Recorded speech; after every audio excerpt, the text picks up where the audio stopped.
Hey guys, Youngblood with you for the 49th episode of The Inbox, and we're starting off with a question from F9 saying, should I use a full crew with my Redeemer, or can I get by with just flying solo, or limited crew 1 to 2?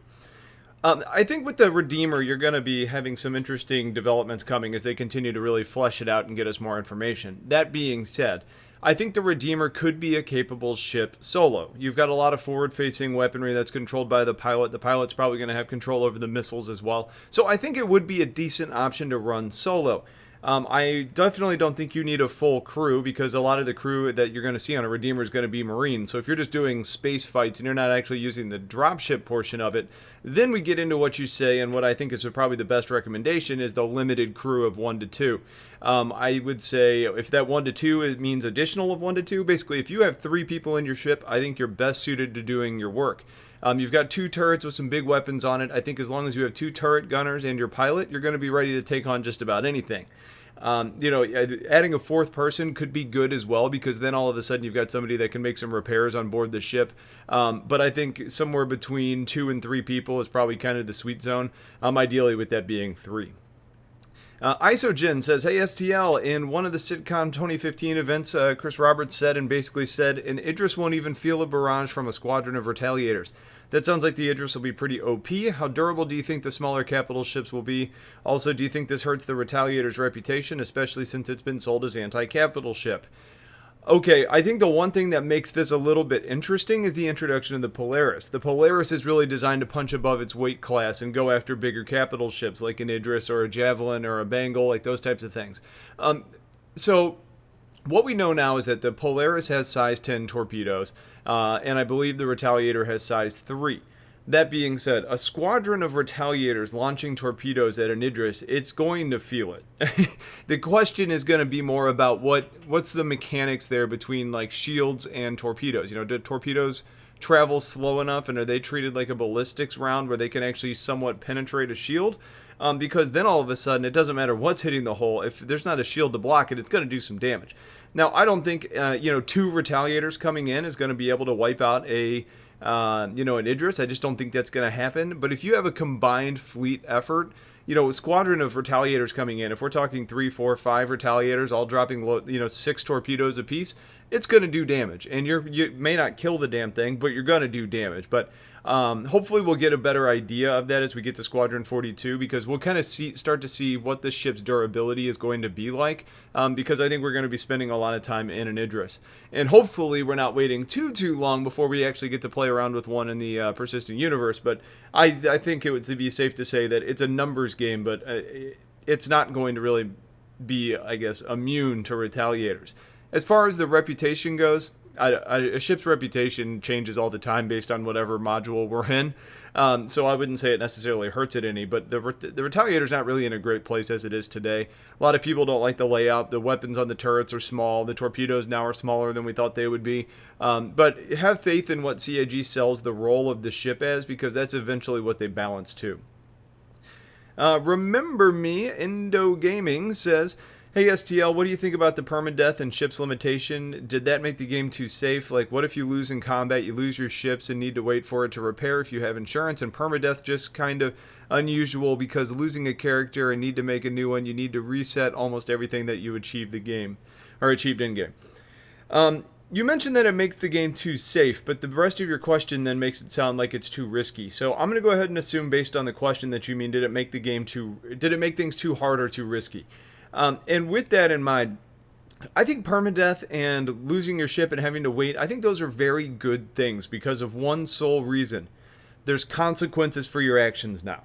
If you are a freelancer pilot and you go into really low security space and you're attacked by a bunch of pirates and you die, and you didn't hire an escort and you didn't hire somebody to gun your turret, that was probably a bad decision on your part, and that bad decision then was punishing you as a result of that. The same thing could go for being a bounty hunter. There's somebody with a big bounty and they're in a Polaris, because that's on my mind right now, and you're in a Super Hornet, and they kill you. Well, you didn't bring the right ship to the fight. So, and the same thing goes for pirates, and this is where I think it really makes a big difference, is if you can commit crimes and there's not really any significant punishment for those crimes, then there's not any real deterrent for doing bad things to other players. Now, don't get me wrong. I have said it before, and I'll say it again. Pirates are a really important part of the game, no matter how much you hate them. So, with that being said, there has to be consequences, and making bad decisions is a learning opportunity, and hopefully it's just one you don't have to make too many times. But I think those types of things in game are very healthy. It creates a more dynamic environment. It makes us think a little bit more, and it kind of forces new different types of gameplay decisions, like I'm going to bring friends, or I'm going to hire NPCs, or I'm not going to attack this target because I don't stand a good chance. Those are decisions that should be in the game because they make the game more, I guess, cerebral in a way. Arkham UK says, I've been holding out for an SR-71 type recon spy ship. No offense, defense only for spy missions. If that doesn't appear, what present ship or module setup do you think would fit this playstyle currently? I think the best bet here is probably going to be the Herald. The Herald is known to be very fast, which kind of suits SR-71 stance. As far as like data arrays, you should be able to gather information, almost like an SR-71 spy plane. You can probably do some broadcasting as well. It also has very limited offense. It doesn't have a lot of weapons on board the ship. It doesn't have a turret, for example. It's just got minimal forward-facing weaponry. So as far as what you're looking for, the Herald is pretty much as close as it gets. The Retaliator probably looks the most like a SR-71, but as far as gameplay goes, that would be the Herald. Citizen Scrowl, or Soakroll, says, Hey STL, first of all, you have an amazing channel and your videos are very informative. Thank you. Quick question, if you can answer it. Do you have any idea if the storage compartments on the Orion mining ship will be interchangeable with the whole series cargo ships like the Prospector's compartments are? They haven't come out and said yes. Based on the look of them, and just based on what we know this ship is really meant to do, it's meant to be in space. To my knowledge, the Orion can't even land. So it has to have a way of offloading cargo. And if you're going to offload that cargo, taking it to the dedicated cargo hauler like a whole C or a whole D or a whole B, it makes a lot of sense to have that compatibility there. So I think until we actually see them say it, we can't count on it. But I think we could say it's probably at least very likely. There's some synergy between the ships that I think makes them kind of a natural comparison or natural, comrade to work together. We know the Prospectors are going to be able to do that. And which is funny because the Prospector has the least common type of container. It's kind of that saddlebag. So I think if that could be equipped, I think there's probably something more standardized on something that can't land that's working in mass numbers. So I would say it's very likely, but we can't promise anything at this point. Zipero says, question, how do you think the combat capabilities of the Avenger and Reliant base and military versions are going to compare in the long run with future updates? So the Avenger, I think, is going to probably be getting better over time. It's in a decent place right now. I know a lot of people aren't as crazy about it, but I think it was probably a little too good when it was first released, and it kind of got toned down. A lot of times what will happen in games is when something is too good, it gets hit with the Nerf bat, and it ends up being too bad, and then they bring it up a little bit to bring it to where it should be. I think that's probably the case of the Avenger, and I wouldn't be surprised if we saw a little improvement there. That being said, it's a fairly entry-level ship that has some pretty good offensive capabilities in it, as well as some role versatility. But specifically about combat, I wouldn't be surprised if it got a little bit of a boost. And with some of the flight mechanic changes that we're going to see, I wouldn't be surprised at all if we saw some changes there. As far as the Reliant goes, boy, I don't know how to answer this question. At its base, it's a mini hauler. And there is a military version of the ship, but there's nothing that's really changed about this ship outside of weaponry that makes me think this thing is going to be a hell of a dogfighter. It's one of the stranger ships in the game as far as I'm concerned, and one that I don't have a lot of faith in being a real good fighter. So I would say the Reliant probably not going to get a whole lot better as a fighter. I think it's going to become a better flyer, but I don't think it's going to become a whole lot better. So we'll see how it ends up getting balanced. I mean, the thing's not even hangar or flight ready at this point, but I'm not super excited about the Tana there. So Avenger, I think we'll see getting a little bit better. Reliant's kind of a wait and see, but I don't have a lot of faith in that chip. Bizarre Flow says, will you be able to leave a small fleet of AI in the middle of space to run something to another system, like jumping in your Herald to get an information you just discovered that can be sold to an interested party?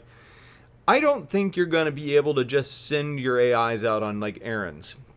I think your AI that you're going to use are going to be more purpose-built. Now, We know that you can use, like, if you have an NPC, they could fly your Gladius and they could run escort while you're using your whole B or something like that. But I think they have to be close enough to you where you can actually give them commands. I don't think you're going to be able to say, Jim Bob, my NPC, go get in that Herald, jump 3 systems over, gather the information, and come back. I could be totally wrong. This is speculation. But I don't think you're ever going to have it be where they can do work for you when you're offline, or I don't think they're going to give you the ability to be essentially in 2 places at once. I think it's going to be, you have to be in the same instance, or you have to be in that same area of space. There's probably going to be some sort of limitation there, almost like they're a part of your convoy or a part of your ship. And our last question today is our patron question from Rumpel. It says, has anybody put forth the idea of the new next great Starship with any real effort? What was the response from CIG? Do you think this could be accomplished? I would love to see another next great Starship. And I think the one that we're going to be seeing next is going to be the next great Star Marine, where we're actually designing Titan armor. And that's been mentioned a few times now, and I haven't really seen it go anywhere. As we get closer to the Star Marine release, I wouldn't be surprised if we started to get more information. But to me, the armor is not nearly as exciting as something like ships. So I wouldn't be surprised, especially as we get closer to release, if they start to do this. Because then all of a sudden they're getting assets that they can work towards putting in game, that they don't have to use their resources to really design and to concept and do all those sorts of things. So there hasn't been a whole lot put out there. There are some people on the official forums that are kind of creating their own ships anyways, and there's some really cool ones out there that I'd suggest people go check out. But nothing official as far as Great Starship, but there is an armor version that is coming. So that's it for this episode of The Inbox. If you guys have questions, please get them in, and I'll get to them as soon as possible. Otherwise, have yourselves a wonderful day, and I'll talk to you guys later. Take care.